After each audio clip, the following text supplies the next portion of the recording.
guys and gals, never hear from Drake Wayne Gaming, and some of you on Twitter, the Gaming Dragon. Today I'm coming back at you with a Let's Play episode of Rain Check, Ruse Path. So let's go ahead and jump right back into it, shall we? Alarm Chan, you were up, and let's go. Let me make sure I'm on the correct one. There we go. Okay. Alrighty. I jump from the loud roar that the polar bear bellows out. Ruse scowls at Christopher, then stares back at me, his demeanor looking more annoyed than startled. I turn back to the security guard. He clearly looks pissed. Right, sorry, got distracted. As the security guard put a closed sign in front of the lounge where we had been standing earlier, we relocate to the bar seats on the far side. I've never been great at handling confrontations, and this is no exception. Here's the deal. Emergency medical services have been called. They'll be on their way shortly. In the meantime, why don't you explain what happened? Well, I spend the next few minutes explaining the whole story. How I was minding my own business here until I was approached by that man. How he asked for money, and how he suddenly lunged at me at full force trying to attack me. I also recount that I lost balance and fell when the cat grabbed my tail. Finally, I explain how I kicked him off me when I was down on the ground. I finish my recount and look at them for affirmation, but neither of them look particularly surprised. Like they already expected this. Christopher's the first to break the silence. Do you know who this person is? No, right? No, not at all. I've never seen them before in my life. Okay. Christopher reaches for his radio and speaks into it, keeping his eyes on the cat the whole time. Are the EMS here yet? They'll be here in 5 minutes. Good. About the police. Christopher side-eyes me at the mention of police. We got a gentleman here that'll be most likely need to be sent for questioning. They're on standby. I'll call them now, though. Immediately, I notice Rue's expression changed to somewhat of a worried state, an expression I haven't seen until now. The polar bear then fixes his gaze on me. Sir, can I get your name? Theodore. Security guard nods. The paramedics will be arriving shortly, so if you're injured, we can have you tag along. If not, then you'll be sent to the police station for questioning first. I doubt there'll be any trouble, though. Now, following standard protocol, I have to ask, are you injured? The thought of being carried away in an ambulance or police car didn't seem like the highlight I'd want for my vacation. It doesn't look like I have much of a choice. Now that he mentions it, the scratches I got earlier on my tail are starting to sting. I can't help but wince in pain. Well, now that you mention it, he's fine. Is he up to something? What's he trying to do? Who the hell is this man, anyways? He showed up moments after I got here. You know him or something? Rue stares at me and starts mouthing something to me. All while he motions his paws to me, just out of view for Christopher to notice. My brow furrows as I struggle to understand what he's trying to say. Wait, what? There's a slight panic when Wolf's face as the security guard notices my dazed expression and turns to face him. Rue steps forward and places a large paw firmly on my shoulder. You've been through a lot. Let me handle this. He gives me a small pat before turning to face Christopher. The hell's going on? Wolf steps in front of me, acting as a divide between the security guard and me. He won't be going anywhere. Just who are you, huh? I'm his friend. We're friends now? Listen, under normal protocol, we need both parties involved handed off to the police for questioning. Ambulance too if he's injured. Understand?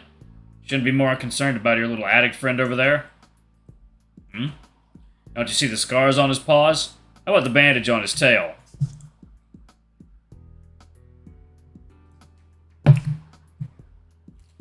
We all turned to check out the cat, the scars and bandage present like Rue had mentioned.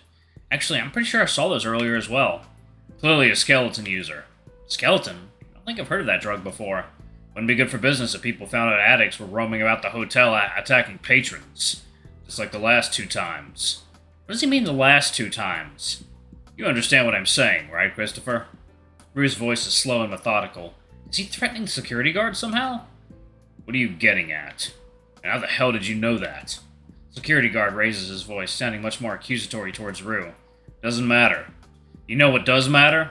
Rue looks at me before continuing. That several people were hospitalized because of what happened. Wait, what? Really? I didn't hear anything about this. Of course not. The hotel did everything it could to cover up the incidents.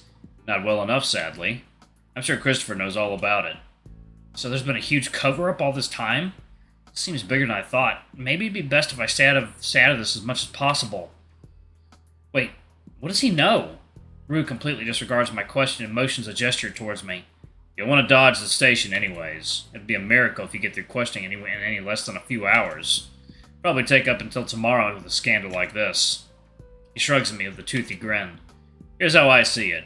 You go in, I'll get covered up. It'll get covered up. You've wasted your time. I guess you're right. Rue gives me a witful smirk as he glances back to the polar bear. He's not going. That's final. Rue's commanding tone resonates through the air, leaving the security guard feeling shaken and unsure of how to proceed. There's a look of anger and contempt coming from the polar bear's face. Ultimately, he lets out a sigh and frowns. He pulls up a bar stool and sits down, avoiding any eye contact from us as he speaks into the radio. Let the police know it was a false alarm. Paramedics are good enough. His voice sounds defeated with a hint of bitterness in it. Oops. Okay, paramedics have just arrived. They'll be up shortly. None of us move. None of us say anything. Just go. The wolf that was just towering in front of me suddenly turns around and gives me a nod. Let's go. He motions me to follow him as he quickly marches off. What the hell just happened? I need answers from him.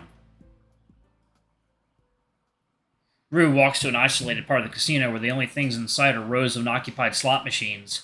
His tall stature is striking compared to the surroundings as he scouts around the area. Before you say anything, we need to get your tail treated.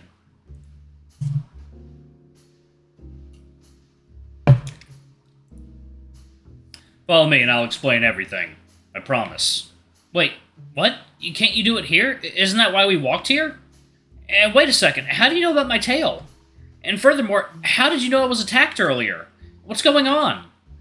Hold on and slow down. I'm looking for the open bar. What? This isn't the time to be drinking. Rue turns to me. His sudden serious gaze silences me. I guess I'm left with no alternative. I'll have to cooperate for now if I want to find out what the hell is happening. Over there. Let's go. Wait! Just like that, he disappears from my sight. There's several drink names I don't recognize on the bar counter. The wolf operates the tap and fills a plastic cup halfway with a transparent amber liquid. How can someone be in the mood to drink at a time like this? Without hesitation, he snatches up a bunch of napkins from a nearby pile. He swiftly turns around and hands me the drink, surprising me. Hold this. Huh? I don't drink. Rue sets the cup back down on the counter when I fail to take the cup. It's only when he starts to dip the napkins into the cup that I realize what he's trying to do. Turn around. I do as I'm instructed, preparing myself for the pain. He kneels down and brushes aside my fur on my tail, causing me to grimace from the sudden pain. I just realize how embarrassing this is. It's a good thing he can't see how flushed my face is right now. Rue applies the alcohol-soaked napkin to the scratches on my tail, gently holding it in place with his big, sturdy paws. Ah! I wince from the sudden sting, my tail recoiling from the sharp pain, but he easily holds it in place. How does it look? Just surface-level scratches. Lucky you. The wolf places several unfolded napkins over my scratches, wrapping them carefully and securing them with a firm knot. Alright, there. As Rue stands back up, I pivot back to face him, while quickly checking on my tail. The makeshift bandage looks surprisingly sturdy. You wanted answers, right? Yes! What the hell's going on? Not here. Then where? My room, North Block. Something's off. Why does he want me to come to his room? There's an awkward pause as I try to think of what to say. Why your room? What do you mean? This is getting too weird. Maybe I should back out now. But how do I do it without being too obvious? Oh, goodness. What? My eyes dart to the exit and then back to Rue, unsure of what to do. After a long, awkward pause, Rue speaks up slowly. Sorry. I know we've had pretty lighthearted interactions so far. I guess Rue caught on to what I was thinking. To be fair, I've been told I have a terrible poker face. So if you're uncomfortable coming to my room... The wolf looks around and spots something off in the distance that catches his attention. I can explain it to you in the bathroom. His tone is a lot more gentler than it was a minute ago.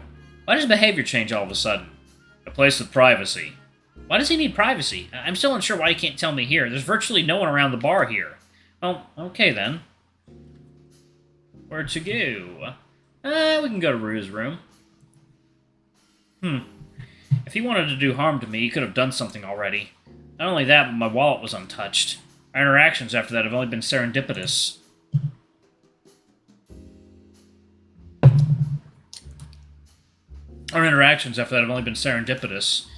Following that logic, whatever he's going to tell me must be really important for him to request a private place. Now that I think about it, why did Rue stop me from giving a statement to the police? It's not like he works for the hotel, so... Though my gut is telling me this is a bad idea, my brain says this makes the most sense. Okay, let's head to your room. But you better tell me everything. I still have no clue what the hell's going on. There's a look of relief on his face. Perfect. Follow me, then. In silence, we descend to the 10th floor via the elevator and cross the sky bridge to the north building. Reaching the 35th floor, I notice its striking resemblance to mine. Rue's quickening steps hold my attention as I try to discern his intentions. In light of recent events, I feel a need for heightened caution. Since departing the casino, his silence has been broken only by occasional searching glances. Suddenly, Rue halts and pivots towards me, his blank expression pulling me from my thoughts and leaving me guessing. We're here. My eyes instinctively dart over to the door in front of us. 3510. Right. He fumbles in his back pocket, pulling out a keycard that seems minuscule in his paws. After a swift tap on the card reader, Rue surveys the hall before pushing the now unlocked door open. Quickly. Rushing to keep the door from shutting, I quicken my steps as the wolf enters the room ahead of me. Rue's already near his bed by the time I make my way in. A vague scent of bleach grows more pronounced as I venture further. The room seems smaller and less adorned than mine, making me wonder if this is a common feature of the North Tower rooms. I don't spot any suitcases, but rather see a couple of briefcases lie by a desk, accompanied by neatly stacked folders next to a laptop. My attention returns back to Rue, who's now taking off his jacket as it looked painful to wear and tosses it onto his bed. God, I hate wearing this thing. His attention goes from the jacket to me. Anyway, as his voice trails off, the silence that follows hangs heavy with tension, like a thick fog settling in the room. Let me explain. I nod back slowly, bracing myself for whatever crazy story I'm about to hear. He approaches the desk behind him, gingerly extracting a newspaper clipping nestled between two folders and passes it to me.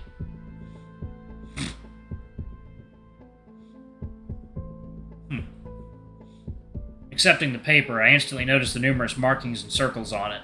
The specifics of the writing are unclear, but the headline is distinct, grabbing my attention. City Harbor engulfed. Lone survivor emerges amidst vanishing crew. I shift my focus to study the rest of the clipping, particularly drawn to the date of the publication. Wait, this happened over 2 years ago? I think I remember reading something about this, but I can't be sure. Alright, y'all. I'm going to go ahead and pause it right there. Thank y'all so much for watching. Don't forget to like, comment, subscribe, ring that notification bell, and check out our Patreon if you can. It always helps. Anyway, I love you all, and I'll see y'all in the next video. Bye-bye!